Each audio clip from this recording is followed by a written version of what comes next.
अब योगी सरकार कैसे कहेगी कोरोना घोटाले में उसका हाथ नहीं है, क्योंकि आज जो खुलासा हम आपके सामने करने जा रहे हैं वह वर्तमान सरकार के वास्तविक चेहरे को आपके सामने लाकर रख देगा। यूपी सरकार ने मेडिकल उपकरण खरीदने के लिए एक कॉरपोरेशन बनाया था, Uttar Pradesh medical supply corporation. इस कॉरपोरेशन के द्वारा कोरोना महामारी के इस भीषण संकट काल में भारी भ्रष्टाचार का मामला सामने आया है। जो थर्मामीटर बिना किसी मोल भाव ऑनलाइन 1800 रुपए में उपलब्ध है, उस थर्मामीटर को योगी सरकार ने पूरे 5200 रुपए में खरीदा है। जो ऑक्सीमीटर ऑनलाइन साइट पर 800 रुपए में उपलब्ध है, उसे योगी सरकार ने 1300 रुपए के भुगतान पर खरीदा है। आज प्रदेश की जनता कोरोना महामारी से मर रही है, शमशान में लाशें बिछी हैं, लेकिन उत्तर प्रदेश सरकार के मुखिया योगी जी भ्रष्टाचार करने में जुटे हुए हैं। योगी सरकार का यह घोटाला करगिल के ताबूत घोटाले की याद दिलाता है, कोयला घोटाले की याद दिलाता है। भ्रष्टाचार में योगी जी ने कांग्रेस को भी पीछे छोड़ दिया है, क्योंकि कोरोना घोटाला बेहद ही निम्न कोटि का भ्रष्टाचार है। आपको यह जानकर आश्चर्य होगा कि जिन कंपनियों को मेडिकल उपकरण सप्लाई का ठेका दिया गया है, जिन कंपनियों से ऑक्सीमीटर और थर्मामीटर मंगवाया गया है, वे कंपनियां चाय के दुकानों, स्कूलों और कॉलेजों के पते पर खुली हैं।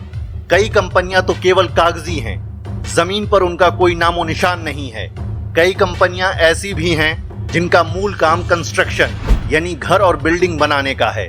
लेकिन योगी सरकार ने घोटाले के तहत मेडिकल उपकरण उन कंपनियों से खरीदे हैं।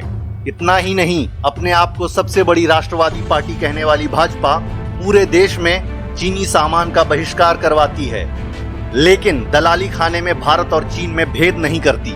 सरकारी वेबसाइट जेम पोर्टल पर एक भारतीय कंपनी द्वारा बनाई गई हेमेटोलॉजी एनालाइजर की कीमत 1,45,000 रुपए दर्ज है, लेकिन उसी हेमेटोलॉजी एनालाइजर को योगी जी ने चीन से पूरे 3,30,000 रुपए के भुगतान पर खरीदा है, वो भी एक दो नहीं बल्कि सैकड़ों हजारों की तादाद में।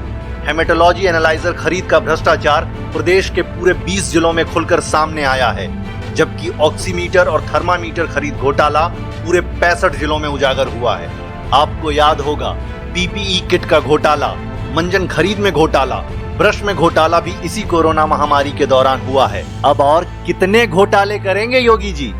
आप तो स्वयं को योगी बताते हैं, अपने आप को संसार की माया से मुक्त बताते हैं। आपके आगे पीछे कोई नहीं है, परिवार भी नहीं। फिर यह घोटाला किसके लिए? किसके लिए इतना धन इकट्ठा कर रहे हैं? इतनी बेईमानी क्यों कर रहे हैं? जनता मर रही है और आप लोग ऐसे संकट काल में आपदा में अवसर तलाशने की कोशिश कर रहे हैं। इस सरकार के असली चेहरे को पहचानिए और इसके खिलाफ मिलजुल कर आवाज लगाइए।